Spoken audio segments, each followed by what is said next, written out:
There's a pattern I've noticed that sometimes estranged parents will get on the internet and they'll say things, and a lot of the comments will be telling them, I know exactly why your kids estranged themselves from you. And the estranged parents will often be like, I don't understand what you're saying. You don't know me at all. Like, how could that possibly be true? Well, today I'd like to explain how that happens, how people on the internet could spot things in estranged parents that they might not be aware of themselves, clues as to why maybe their children decided to estrange themselves from them. And the context is this video came across my feed of a man basically saying, if you're estranged from your kids, it's always your fault 100% of the time. And now I don't necessarily agree with that. I've said it before and I'll say it again. There are billions of people in this world. There are certainly bound to be, rare cases where it's not always the estranged parent's fault. But what I found more interesting than the video itself was the comments underneath it of estranged parents, in my opinion, kind of telling on themselves, kind of showing us exactly why their kids don't want to talk to them. And so in this video, I'm going to break those down. I'm going to look at these comments that estranged parents left, why from an outside perspective, a lot of us can tell that they're using a lot of harmful techniques, that the way that they're thinking about the estrangement is probably not healthy, that they're taking part in harmful defense mechanisms, harmful cognitive distortions, harmful behaviors, and they're putting it all out on display for people. Let's get started.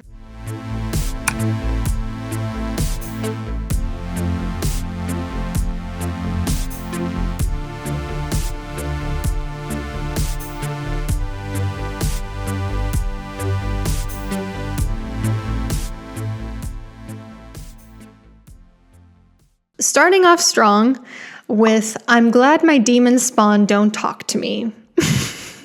Okay, so right off the bat, if you're referring to your own kids as demon spawn, it's pretty obvious that you are completely devaluing them and demonizing them. And this is something that I think is quite common with estranged parents, with parents who have mistreated their kids to the point where their kids don't want to talk to them. Now, sure, it's possible that this person has come to demonize their kids because their kids have treated them horribly, but I would venture a guess that that's less likely than the alternative explanation, that a part of them demonized their kids long before their kids ever decided to say that's enough. Because most parents, I don't know if you're aware of this, adore their kids, and their kids could go on and do awful things, and their parents would still love them unconditionally regardless. So it takes a very special kind of parent to be able to literally demonize your own child. Also, side note, I don't know if I may be misunderstanding this or something,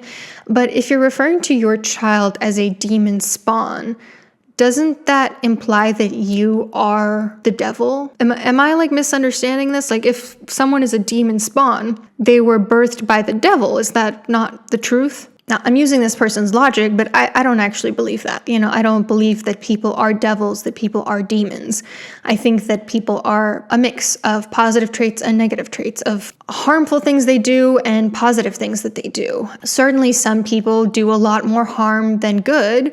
But I don't think there is such a thing as a person who is all bad in this biblical demonizing sense. That sort of reflects a black and white view of the world, a lack of nuanced thinking, of dialectical thinking about the true nature of the complexity of the world, the complexity of people, the multi-layeredness of people, that if a parent is moving through the world in that way, and they see things as black and white, and they see people as black and white, that can definitely lead to some really harmful parenting choices. There is a defense mechanism in psychology known as splitting, which is when you split the world into people that are all good and people that are all bad. We see this a lot with particularly narcissistic and borderline personality structures. And often what determines if a person is devalued or idealized largely depends on how that person serves your own ego. So if somebody makes you feel threatened or makes you feel less than or brings up feelings of shame, you go on to completely devalue and demonize them.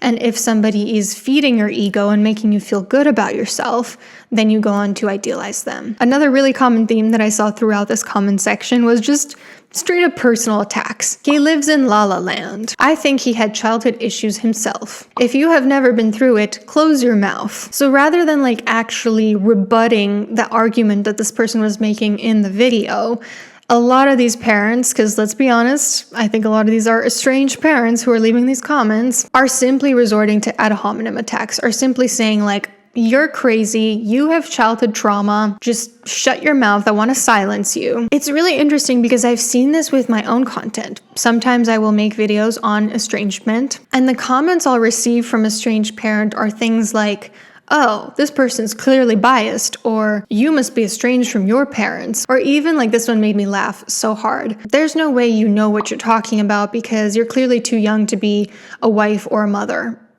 Just so hilarious to me because like imagine what that person's reaction were if they were to find out that I am a wife and mother. It really gets at the root of the issue, which is that a lot of the people leaving these comments are judging a person based off things they can't control, like how they look, if they look young, for instance, trying to silence people by making ad hominem attacks, and are just like not making an argument, are just saying like, you don't know what you're talking about, or like, you must not know what you're talking about because this must be personal for you. Now, I don't think there's such a thing as a completely unbiased person. Certainly some people could be more biased than others, but just because somebody has an opinion that's different from you doesn't necessarily mean that they're biased. They might genuinely have evidence to support their opinion that happens to differ from yours. But that again is indicative of a pattern of relating to other people that's not the healthiest. That like, if you're a parent and your kid brings up an issue or brings up something that you disagree with,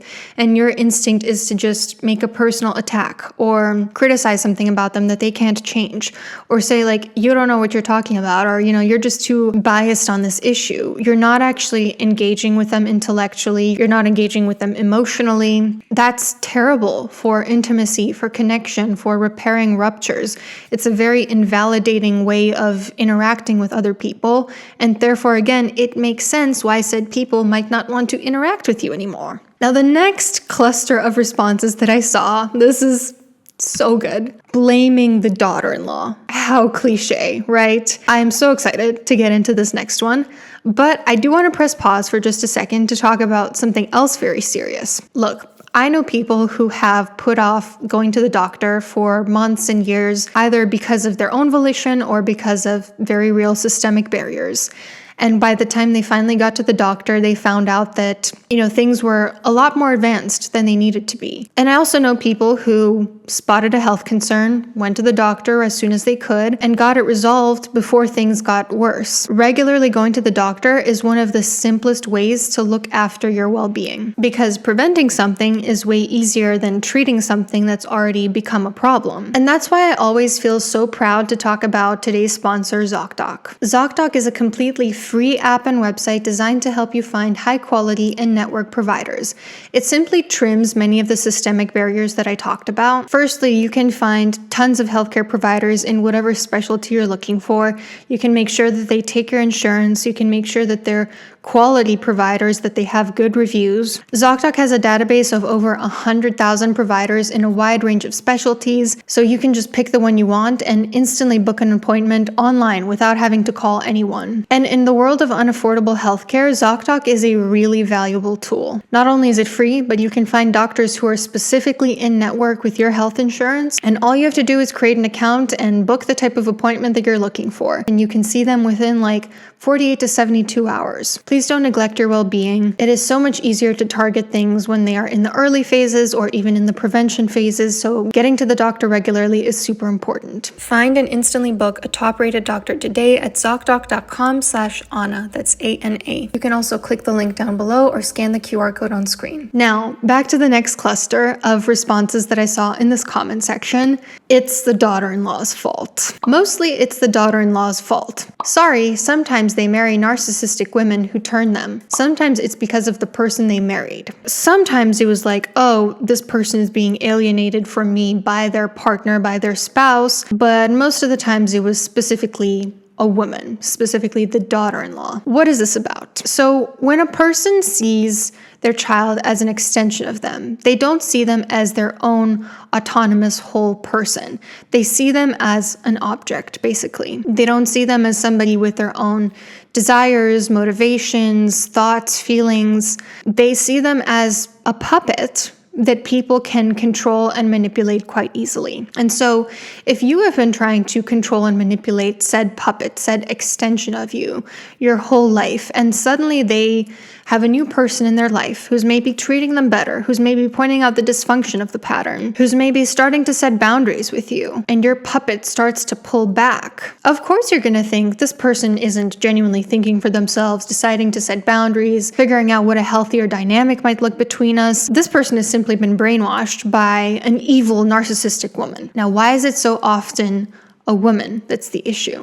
I talked about this in my video on boy moms, but when you have a very enmeshed narcissistic mother, she will often feel threatened by other women in her child's life, because to her it feels like she's losing control, she's being abandoned, she's not the most important person in her child's life anymore. Usually this is referring to a son, because narcissistic mothers who don't have their romantic and emotional needs met from their partner will often use their sons as romantic proxies. It's disgusting, but that's how it goes. They will use their sons for emotional support on things that are not appropriate for a parent to lean on their child about. Or they will try to manufacture interactions with their child that feel almost like a date. They will be very jealous and possessive anytime their child starts to date women. And a lot of these narcissistic mothers who are deeply enmeshed with their sons, who treat them as romantic proxies, are also highly sexist and hate other women and use the patriarchy as a way of sort of hoisting themselves up by stepping on the backs of other women. They don't really have an issue with there being a hierarchy.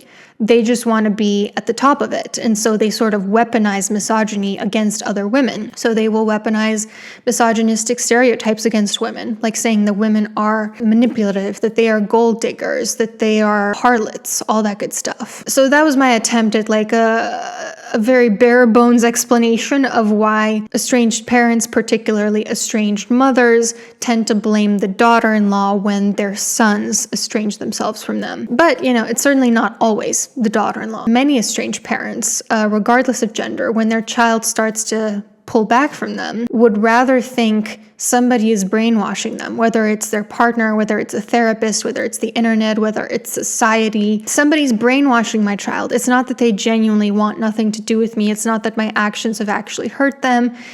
It's a cope, essentially. They cannot handle the pain of acknowledging, no, actually, my own child doesn't want anything to do with me.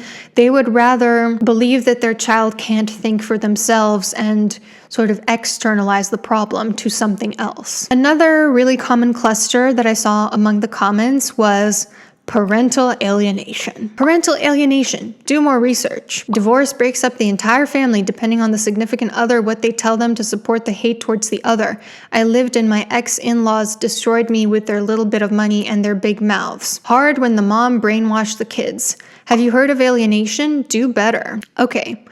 I have an entire video on parental alienation. This is another really harmful theory. Parental alienation arose as a theory out of the clinical experiences of a man named Richard Gardner, who was not actually a scientist, did not base his theory on any sort of scientific evidence, was deeply misogynistic, and was an apologist for PDFs, for people who abuse children. And he basically made it his entire life mission to invalidate the abuse allegations of minors against their fathers, to frame it as though their mother was brainwashing them and planting seeds in their brain that children could not be believed when they discussed experiencing abuse by their fathers. Those are the origins of parental alienation theory. So all these parents referencing parental alienation, that deeply concerns me. I don't know if maybe they're not aware of the origins of the theory, but it deeply concerns me that they're drawn to the idea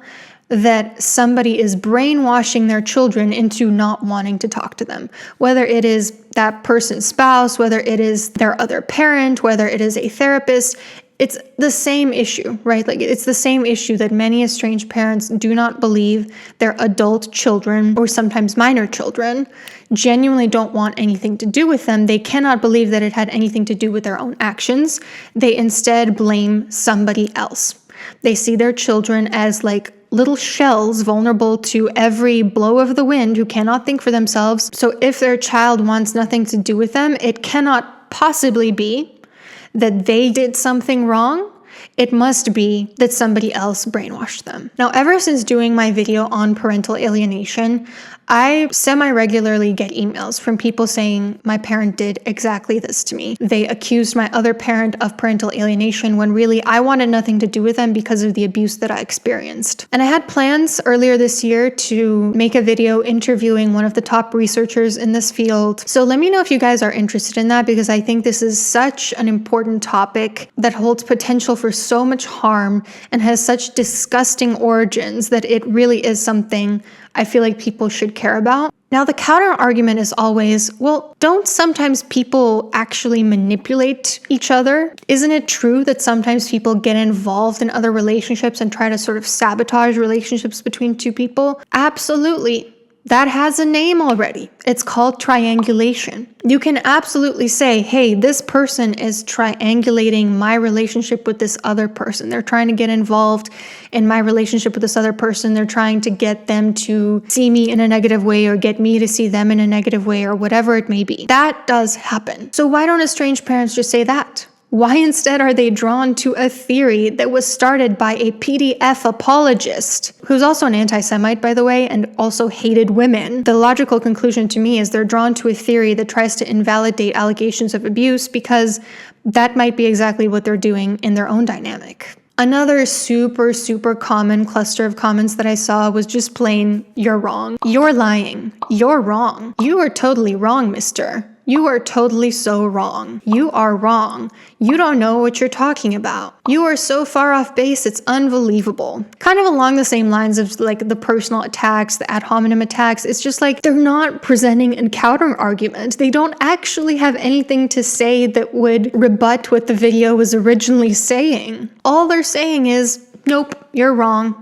Not valid, not true, which again is an attitude that can be quite pervasive among estranged parents because it points to exactly the same types of issues that occurred in the relationship. You have a child coming to you, saying to you something that makes you feel ashamed, like, hey, you hurt me when you did this, or I disagree with you on this. And instead of saying, hey, let's talk about it. Here's why I disagree with you. Can you explain to me why you believe what you do? It's just this instant shutdown. This instant, my perspective is correct, yours is wrong.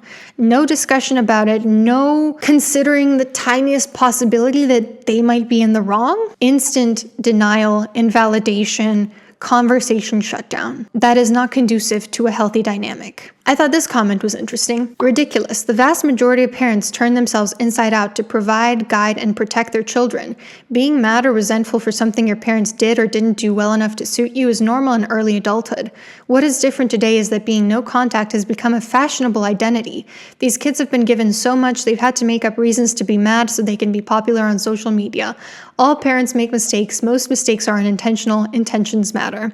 So much to break down in this comment. One thing is often estranged parents will reference things that they did, sacrifices they made for their children as a reason why their kids can't possibly be dissatisfied with them. That is a form of emotional blackmail, saying you can't be mad or like hold resentments over me because I did this and that for you. And this and that usually refers to like, I put a roof over your head, I gave you everything you needed physically, but maybe I neglected you emotionally. And also it's the same type of rhetoric that we sometimes hear of like, nobody's perfect, get over it. We know. Everyone knows this. Estranged kids know that no one's perfect. I don't think they expect perfection.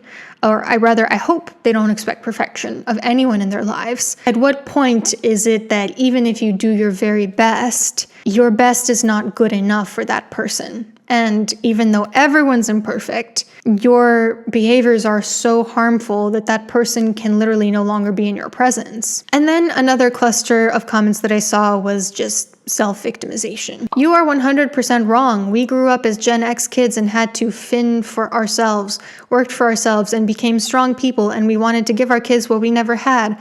That's where we made the mistake. We enabled them, that's all. And now that the well has dried, they're pissed. Get it straight. Sure, parents always get blamed.